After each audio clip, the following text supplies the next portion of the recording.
Compañeras y compañeros diputados, debido a la alta incidencia delictiva que aqueja el país desde al menos la década de los años 80,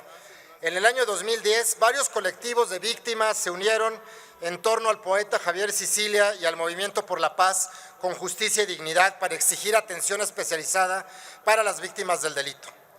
Este clamor ya se había presentado desde principios de la década de los años 90, pero había sido prácticamente ignorada por los poderes legislativo, ejecutivo y judicial. Tímidamente en este Congreso de la Unión se empezó a discutir el tema y se logró en septiembre de 1993, hace apenas 28 años, que se reconociera en el artículo 20 constitucional una incipiente lista de derechos de las víctimas. Conforme el número de víctimas iba incrementándose, también la presión hacia nosotros, los legisladores, crecía.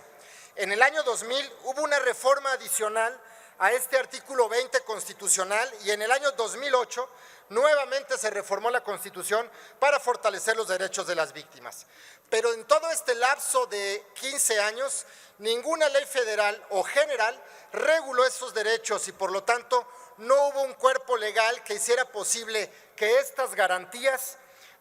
se cumplieran y fueran exigibles en el mundo real. Las víctimas crecían en derechos y garantías de papel, pero seguían en la misma incertidumbre e indefensión de siempre. En el año 2011, hace apenas 10 años, con la gran reforma en materia de derechos humanos, nuevamente se da una modificación constitucional que amplía aún más los derechos de las víctimas, pero tampoco se logró en ese entonces consolidar este proceso en una ley o instituciones especializadas. En este contexto de parálisis y desatención legislativa, el presidente Felipe Calderón ordenó la creación de la Procuraduría Social de Atención a las Víctimas de Delitos Províctima, antecedente inmediato de la Comisión Ejecutiva de Atención a Víctimas, la CEAV, que inició sus operaciones en el año 2011.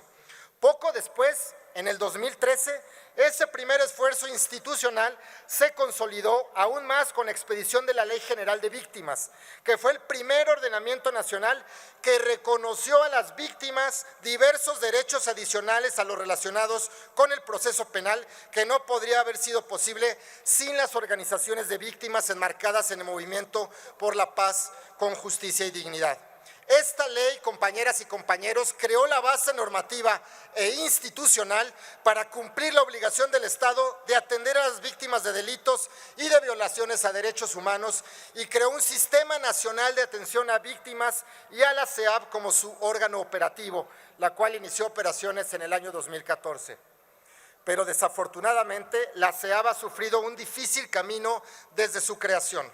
sin que haya podido consolidarse como una institución cercana a las víctimas y que funja como el garante de sus derechos. El panorama de las víctimas en México es preocupante y esto es en gran medida debido a que en los últimos años la CEAV ha caído en una crisis institucional y presupuestal que la ha llevado a enfrentamientos graves con las propias víctimas. La política de Estado para las víctimas no puede delinearse, ni mucho menos aplicarse, sin la participación activa de ellos, ni de los colectivos de las víctimas, así como de las organizaciones de la sociedad civil. Y el punto neurálgico para que las víctimas puedan incidir en el diseño e implementación de esta política de Estado es desde la propia comisión, pero inexplicablemente esta institución creada para atender a las víctimas no propicia que su titular sea una víctima, que comprenda a la perfección lo que estas personas sufren, que tenga la empatía suficiente para aplicar la Ley General de Víctimas, que es por mucho la más protectora y pro persona que hay en el sistema jurídico mexicano. Y esta ausencia de las víctimas en la institución que fue creada para atenderlas les ha cobrado una factura altísima, pues llevamos 1 año y medio, repito, 1 año y medio sin que se haya podido nombrar comisionado, después de que la anterior comisionada saliera de la institución a causa de graves quejas y plantones que incluso llegaron hasta Palacio Nacional. Pero si eso fuera poco, el comisionado anterior a ella también tuvo que dejar el cargo en medio de escándalos y enfrentamientos severos con las víctimas y sus colectivos que exigieron durante meses su destitución. Por ello, esta iniciativa que hoy les presento tiene el objetivo de facilitar que personas que han sufrido daños por delitos o violaciones de derechos humanos puedan aspirar a dirigir la institución que las atiende.